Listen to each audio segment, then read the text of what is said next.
Guys, ఎగ్స్‌తో ఒకసారి curry ఇలా try చేయండి. డిఫరెంట్‌గా టేస్ట్ అయితే చాలా బావుంటది. ప్రాసెస్ కూడా సింపులే.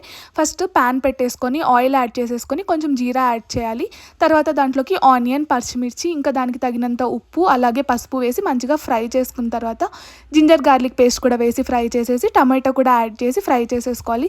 తర్వాత దాంట్లోకి ఒక 2 స్పూన్స్ కారం, కొంచెం గరం మసాలా, కొంచెం ధనియాల పొడి వేసి అవి మంచిగా ఫ్రై అయిపోయాక దాంట్లోకి కొంచెం వాటర్ యాడ్ చేసేసుకొని ఆయిల్ పైకి తేలే వరకు మంచిగా కుక్ చేసుకోవాలి. తర్వాత దాంట్లో ఎగ్స్ యాడ్ చేసుకోవాలన్నమాట. ఇట్లా చిన్న చిన్న హోల్స్ పెట్టేసుకొని ఎగ్స్ యాడ్ చేయండి. ఎగ్స్ యాడ్ చేసేసాక అస్సలు కదపకూడదనమాట. అట్లే ఉంచేసి మూత పెట్టి కుక్ చేసేసుకోవాలి. 4 ఎగ్స్ యాడ్ చేస్తున్నాను. తర్వాత మూత పెట్టి ఒక 5 మినిట్స్ అట్లా కుక్ చేసేసుకొని ఇట్లా 4 ఈక్వల్గా డివైడ్ చేసేసుకొని దాన్ని రివర్స్ తిప్పి కూడా ఒకసారి కుక్ చేసుకుంటున్నాను అనమాట.